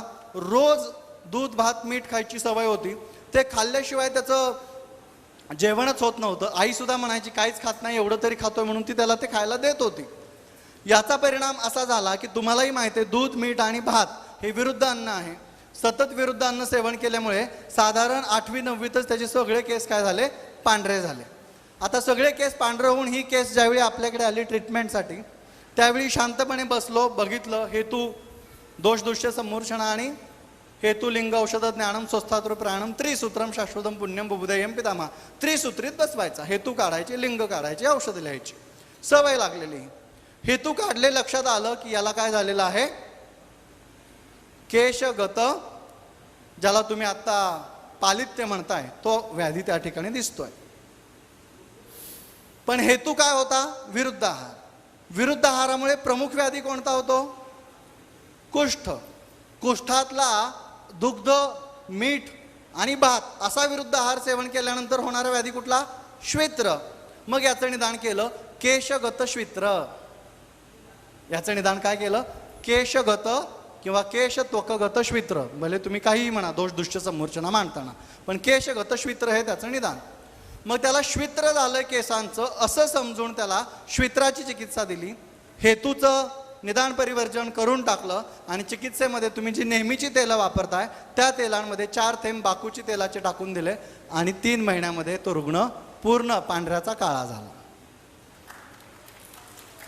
आता हे मॅजिक आहे की लॉजिक आहे? लॉजिक आहे. So represent the Ayurveda as a logical science. Most of time we are representing the Ayurveda as a magical science. मी हे असं दिलं आणि काय जादू झाली? जादू बेदू काही नाही. आयुर्वेदात फर्स्ट इयरला तर्कसंग्रह शिकायला सांगितलेला आहे आपल्याकडे. सो तर्कसंग्रह इज द लॉजिकल संग्रह आहे तो सगळा. प्रत्येक गोष्टीच्या मागे दडलेलं लॉजिक त्याच्यात शिकवलं गेलेलं आहे आणि म्हणून आपण लॉजिक्स आयुर्वेदातले शिकले पाहिजेत. आपल्याला आयुर्वेद फार सोपा वाटायला लागेल. म्हणून चरकांनी सुद्धा युक्तिज्ञ वैद्य श्रेष्ठ असं म्हटलेलं आहे. कोणता? युक्तिज्ञ वैद्य. युक्ती प्रमाण आपल्याला वापरता आलं पाहिजे प्रत्येक चिकित्सा करताना. नेक्स्ट, मग तुम्ही इथे बघताय कंपॅरिझन ऑफ मेडुलामध्ये वेगवेगळ्या प्रकारचे मेडुला तुम्हाला पाहायला मिळतात. मागच्याच वर्षी डॉक्टर पवन लड्डा सरांनी लातूरमध्ये याच विषयावरती बोलवलं होतं आणि सकाळी 10 वाजता सुरू झालेलं व्याख्यान माझं संध्याकाळी आहेत मॅडम 6 वाजता संपलं. म्हणजे 6 आणि 2 8 तास नॉनस्टॉप मी फक्त सौंदर्य आणि केश आयुर्वेद एवढ्या एकाच विषयावरती बोलत होतो. मग तुम्हाला गांभीर्य आणि गामित्व या विषयाचं लक्षात आलं असेल. म्हणून आता मलाही नाईलाज असतो. 4:30 वाजलेले आहेत. सुविनय दामले सरांसारखं पुढच्या PPT थोड्याशा पळत तुम्हाला दाखवाव्या लागणार आहेत. तर थोडंसं ते पळवापळवीचं काम मी आता करतो आणि तुम्हाला परत कधीतरी तुम्ही मला बोलवावं, हा आयुर्वेद ऐकायची संधी द्यावी, आम्हाला मांडण्याची संधी द्यावी अशी विनंती करतो. थोडक्यात 2च मिनिट लास्टचे घेतो आणि माझं व्याख्यान मी थांबवतो. मेडुलाचे डिफरन्सेस तुम्ही बघताय. पूर्वीच्या काळी आपल्याकडे वैद्य असायचे की त्या वैद्यांना नखाचे सॅम्पल पाठवले जायचे. उत्तर प्रदेशामध्ये एक सर वैद्य होता, त्या वैद्याला नख काढून पाठवली. जमदग्नी सरांनी सांगितलेला किस्सा हा तुम्हालाही माहिती असेल. आणि तो वैद्य फक्त नखांवरून निदान करून औषधं द्यायचा. मलचिकित्सक होते, फार ग्रेट चिकित्सक होते आपल्याकडे. सो म्हणून मला अभिमानाने सांगायला वाटतं कधी कधी की instead of being doing a माल प्रॅक्टिस डू द मल प्रॅक्टिस. अभिमानाने सांगा आम्ही मलचिकित्सक आहोत. हां, तर त्या वैद्याकडे नख पाठवली होती, पुणेरीच असेल सदाशिव पेठी बहुतेक. तर त्या नखांना उत्तर आलं त्या वैद्याकडून 1 महिन्यानंतर की तुम्ही ज्या अस्वलाची नखे पाठवली आहेत ते अस्वल काही महिन्यांपूर्वी दमा या व्याधीने मेलेलं आहे. त्याला योग्य वेळेत खालील औषधं मिळाली असती तर ते बरं झालं असतं. इथपर्यंतचे अभ्यास होते. मला गंमत वाटायला लागली. मी रेस्टलेस झालो. असं कसं असू शकतं? कारण मला सहज विश्वास ठेवायची सवय नाही, हे तुम्हाला कळलं असेल. आता मी भरद्वाजांवर पण विश्वास ठेवत नाही लवकर. नंतर ठेवतो, कारण आयुर्वेद शिकायचं असेल तर पासवर्ड त्यांनी पहिल्या अध्यायात पहिल्या ओळीत दिला बरं का सर. दॅट इज द आयुर्वेदोपदेशिषु विधेय परमादरा. सो परमादरहा, that is the password to learn the Ayurveda. परमादर हा पासवर्ड आहे आयुर्वेदाचा. तर अक्षरशः आश्चर्यचकित झालो की असं कसं होत असेल. म्हटलं आपल्यालाही जमलं पाहिजे. एकच ध्यास घेतला की त्यांना जर जमत होतं, इतिहासात नोंद आहे, तर आपल्याला सुद्धा जमलं पाहिजे. मग जमेल की नाही म्हणून प्रयत्न सुरू केले. 10 लाखापर्यंतचे मायक्रोस्कोप विकत घेतले. मित्रांनो, तुम्हाला विश्वास बसणार नाही. कधीही आपल्या क्लिनिकला या, लॅबला व्हिजिट करा. प्राऊड टू बी अ वैद्य की जो एवढे मोठमोठे इन्स्ट्रुमेंट्स आता हँडल करतोय. आणि हे सर्व करून गमती जमतीने केसांच्या वेगवेगळ्या परीक्षणं सुरू केली. हेअर टेस्ट सुरू केल्या. मग thickness test, colour test, product test, medulla test, okay, floating test, अशा वेगवेगळ्या टेस्ट काढल्या. मग वात पित्त कफ परीक्षणासाठी त्रिदोष टेस्ट, सप्तधातू टेस्ट, त्रिमल टेस्ट, पंचमहाभूत टेस्ट, अशा सगळ्या टेस्ट आपल्या क्लिनिकमध्ये करून मिळतात. गमतीशीर मागच्या वेळी मॅडम असंच एका ठिकाणी गेलो होतो व्याख्यान द्यायला. तिथं व्याख्यानाला गेल्यानंतर वेगवेगळे कोणाचा काय हेतू असेल आपण सांगू शकत नाही. एक स्त्री माझ्याकडे आली, म्हटली तुम्ही खरंच केसांचं परीक्षण करता? म्हटलं हो. नाही खरंच कळतात का ते? म्हटलं हो. मी जरा 4 केस उद्या घेऊनच येते, रोज आजकाल यांच्या शर्टावर सापडतात. कोणाचे आहेत ते जरा परीक्षण करून द्याच म्हटली. म्हणजे कोणाचा काय इंटरेस्ट दडलेला असेल आपण सांगू शकत नाही. एक कपल माझ्याकडे आलं, बायकोचे फार केस गळत होते म्हणून ते आले. मी त्यांना समजून सांगितलं कन्सल्टिंग 250, फोटोग्राफी 250, स्किन ॲनालिसिस केलं तर 250 रुपये, हेअर टेस्टिंग केलं तर 2000 रुपये वगैरे होतील. सगळं रितसर सांगितलं, कारण सगळा इन्स्ट्रुमेंटचा खर्च आहे. एकदम तो नवरा जो होता, डॉक्टर साहेब पैशाची काळजी करू नका, तुम्हाला लागतील तेवढे पैसे देतो, यांचं केस घेणं पहिलं थांबवा. मला वाटलं काय प्रेम आहे, वा असं प्रेम. बायकोलाही छान वाटलं, एकदम खुश झाली बरं का ती. तिलाही वाटलं हो हे म्हणतायत म्हटलं काय करून टाका टेस्ट, काय असतील नसतील तेवढ्या सगळ्या टेस्ट करा. असंही तुम्हाला माहिती आहे लोकांना टेस्ट करायला आजकाल आवडतंच. ब्लड टेस्ट तर A to Z सगळ्या करून घेतात. बायको पण खुश झाली. हेअर सॅम्पल्स वगैरे घेतले तरी राहवलं नाही म्हणून नवऱ्याला मी हळूच विचारलं तिकडं त्याची बायको हेअर टेस्टिंगसाठी गेल्यानंतर, का हो एवढं तुम्ही म्हणजे एवढं उदारमत्व देऊन बोला? तो म्हटलं काय डॉक्टर वैतागलं, रोज त्या ताटात केस येतात बघा. ते कोणाचं काय आणि कोणाचं काय प्रयोजन असेल ही गोष्ट करण्यापाठीमागचं हे आपण ओळखू शकत नाही. आपल्याला वैद्यत्व जागृत ठेवावं लागतं नेहमी. रुग्ण परीक्षण हे रुग्ण बाहेरून आतमध्ये येताना दर्शन स्पर्शन प्रश्नही या पद्धतीने झालं पाहिजे. आणि म्हणून पुढे आपण बघूयात तर हेअर मेडुला आम्ही वेगवेगळे बघायला सुरुवात केले. जे विद्यार्थी आहेत त्यांना माहिती आहे, आता आम्हाला कुत्र्याचे सॅम्पल टेस्टिंगला येतात, मांजरीचे सॅम्पल टेस्टिंगला येतात. फार हौशी नवशी गवशी लोक आहेत बरं का या जगामध्ये.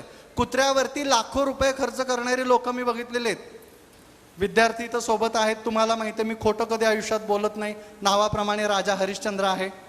तर कुत्र्यांचे सॅम्पल सुद्धा आपण चेक करतो. कुत्र्यांचे केस गळतात म्हणून लोक घेऊन येतात. आणि त्यावेळी आम्हाला वेगवेगळे शोध लागले आणि मग इंटरनेट सर्चिंग बाकीचा अभ्यास सुरू केल्यावर कळलं की हा ह्युमनचा मेडुला वेगळा आहे, डॉगचा मेडुला वेगळा आहे, डिअरचा वेगळा आहे, रॅबिटचा वेगळा आहे, कॅटचा वेगळा आहे, माऊसचा वेगळा आहे. तुम्ही बघताय इथं नेक्स्ट स्लाइड, इथं तुम्ही बघताय कॅटचा आणि रेड स्क्वेअरचा मेडुला आहे. टिपिकल खारुताईच्या मेडुलामध्ये एक M टाईप पॅटर्न असतो, असा म्यू मायक्रोमध्ये तिचा मेडुला असतो. असे भरभरून वेगवेगळे मेडुलाचे सॅम्पल्स बघायला मिळाले. आणि माझा एक आता रिसर्च जर्नल पुढचं पब्लिश होत आहे की मेडुलाचं जे कोरिलेशन आहे hair medulla with respect to प्रकृती, प्रकृतीनुसार हेअर मेडुला कसा चेंज होतोय त्याचे गाईड आहेत साक्षात अरुण जामकर सर, जे एक्स आपले युनिव्हर्सिटीचे व्हाईस चान्सलर होते. म्हणजे इथपर्यंतच्या गोष्टी आता होत चाललेल्या आहेत. मला आनंद वाटतोय, तुम्ही आनंद घ्या, शास्त्राला वेगवेगळ्या पद्धतीने बघायला सुरुवात करा, तुम्ही एन्जॉय कराल. नेक्स्ट 2 मिनिट घेतो फक्त. नेक्स्ट नेक्स्ट नेक्स्ट नेक्स्ट ग्रंथोक्त विचार तुम्हाला ऑलरेडी माहीत आहेत. नेक्स्ट नेक्स्ट केस कसा असावा, एक स्लाइड अलीकडे. सुस्निग्धा मृदवाहा सूक्ष्मा नैकमूलाहा स्थिरा कचाहा. काय सुंदर सांगितलं ग्रंथात. स्काल्प ॲनालिसिस केल्यानंतर, मॉडर्नचे सगळे बुक्स वाचल्यानंतर जाणवलं की hair follicle must contain, hair bulb must contain 2 or 3 multiple roots. Vagbhata त्यावेळी सांगतायत नैकमूलाहा, केसाच्या मुळाला अनेक मुळं असावीत. उसाला फुटवे कसे फुटलेले असतात तसे केस विरळ होतात, म्हणजे एका एका फॉलिकलमध्ये एकच हेअर राहतो. 2-2, 3-3, 4-4 हेअर एका एका फॉलिकलमध्ये असले पाहिजेत. नैकमूलाहा. एका एका शब्दावरती किती वजन असेल ग्रंथातला विचार करा. आपण सहज पानं उलटतो. नेक्स्ट. आता मी पानं उलटायची कामं करतोय. नेक्स्ट नेक्स्ट म्हणून हा श्लोक तुम्हाला ऑलरेडी आता सुविनय दामले सरांनी शिकवलाय. माझा आयुष्यातला सगळ्यात आवडता श्लोक आहे हा. दुष्यम देशम बलम कालम मनलम अवस्थाश्च पृथक्विधा.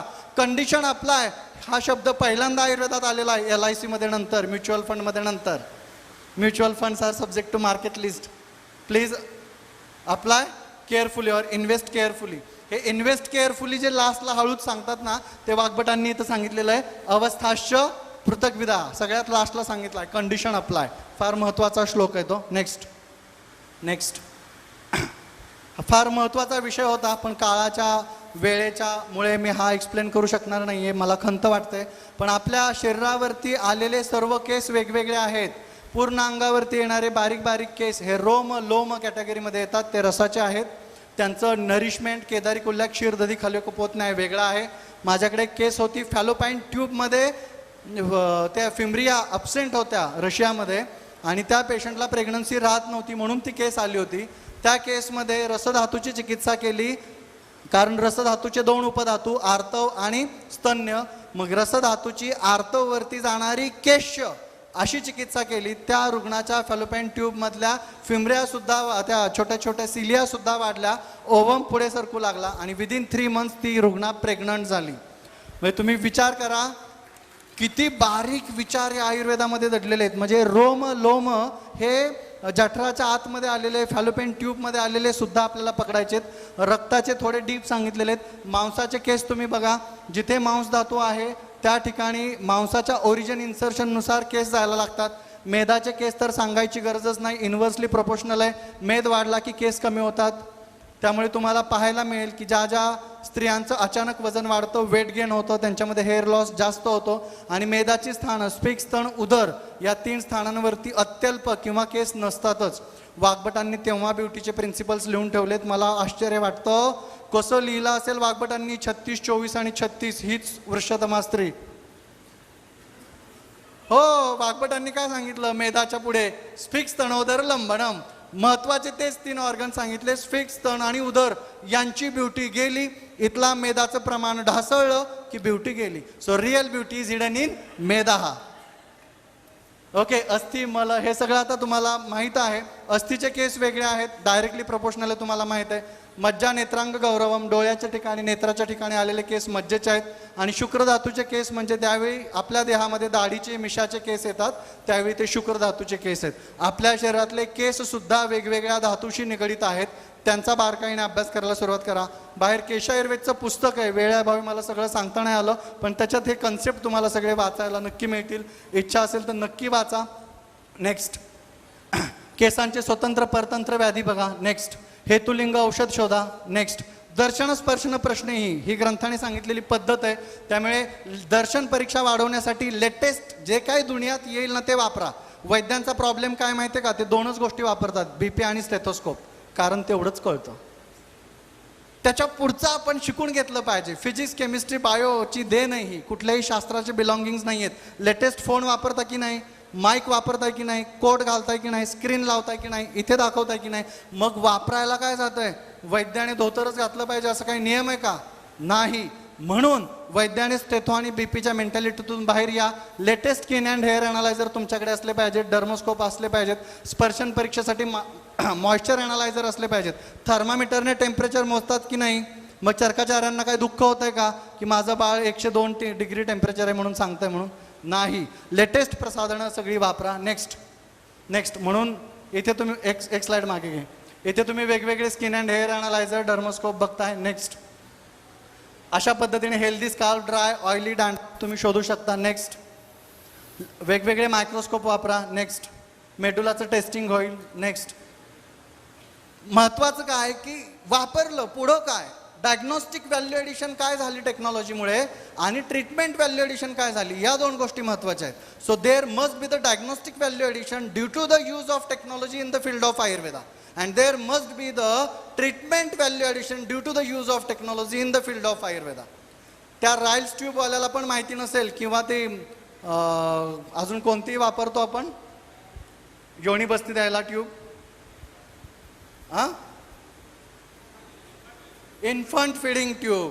त्या इन्फंट फिडिंग ट्यूबचा शोध लावणाऱ्याला वाचला असेल काही आयुर्वेदवाले योनी बस्ती द्यायला वापरतील म्हणून? नाही. But this is the treatment value addition of the things present in the market. कॅथेटरचा शोध लावणाऱ्याला वाटला असेल का की ही लोक बस्ती द्यायला वापरतील म्हणून? नाही. पण ज्या ज्या गोष्टी आता बाहेर मार्केटमध्ये अवेलेबल आहेत, आयुर्वेदाचे प्रिन्सिपल न तोडता त्या आयुर्वेदात कशा वापरायचा याचा विचार करा. So this is the diagnostic value addition through the technology. Patient तुमच्या समोर आहे, एक्झामिनेशन केलं, वाया नेकेड आईज डॅन्ड्रफ दिसला नाही, no flex of dandruff. Via dermoscope examination केलं, व्हिजिबिलिटी वाढली, डॅन्ड्रफ फ्लेक्स दिसले, ट्रीटमेंट बदलली.